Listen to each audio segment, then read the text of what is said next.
এক টকবকে যুবক, মাত্র ২৪ বছর বয়স, প্রচণ্ড পরিমাণে মেধাবী, সাহসী ছিল, খুব ভালো স্টুডেন্ট ছিলেন। তো একটা সময় এমন একটা সময় চোখের অসুখ এমনভাবে গুরুতর হলো যে সে ৪ থেকে ৫ মিনিট পড়ালেখার পরেই সে আর পড়তে পারতো না, চোখে অন্ধকার দেখত।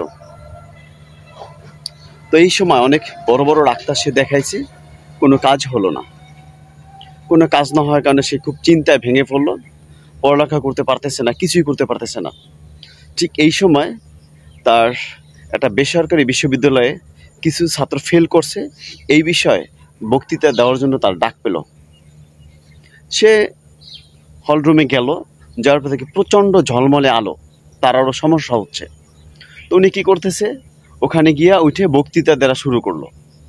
তো প্রথম একটি সমস্যা হলো, যেই বক্তৃতা শুরু করলো এর পরবর্তীতে আর কোনো সমস্যা ওনার হচ্ছে না।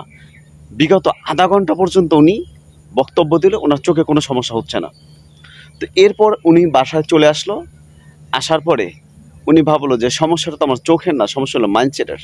এর পরবর্তীতে উনি নতুন উদ্যমে আবার নতুন করে শারীরিক পরিশ্রমের কাজ শুরু করলো। এরপর থেকে আর ওনার চোখের সমস্যাটা ছিল না। কিছু কিছু সমস্যা আমাদের আছে, সেটা হলো শারীরিক না, মানসিক। আপনার মধ্যে যদি কোনো মানসিক সমস্যা থাকে, তো একটা কাজ করবেন, টেনশন, দুশ্চিন্তা, অস্থিরতা যতই আপনাকে ঘিরে ধরুক, আপনি একটা কাজ করবেন, কায়িক পরিশ্রমের কাজ করবেন। যেই পরিশ্রমে শক্তি লাগে সেই পরিশ্রম করবেন। আপনি প্রয়োজনে ওই যে কোনো গ্রামে কৃষিকাজ করতে পারেন, বা আরও শারীরিক পরিশ্রমের যে কাজগুলো আছে সেই কাজগুলো করতে পারেন, আপনার সেই সমস্যাটা দূর হয়ে যাবে। তো ওই বক্তৃতা দেওয়ার পর থেকে উনি এমন কোনো কাজ শুরু করলো যাতে শারীরিক পরিশ্রম হয় এবং ওনার চোখের সমস্যাটা দূর হয়ে গেল। তো একটা কথা মনে রাখবেন, যে কোনো রোগ শরীরে বাধা বাসার আগে মনে বাসা বাঁধে। তো মন আগে কন্ট্রোল করবেন। ভালো থাকবেন, সুস্থ থাকবেন, সবসময় ভালো কিছুর সাথে থাকবেন।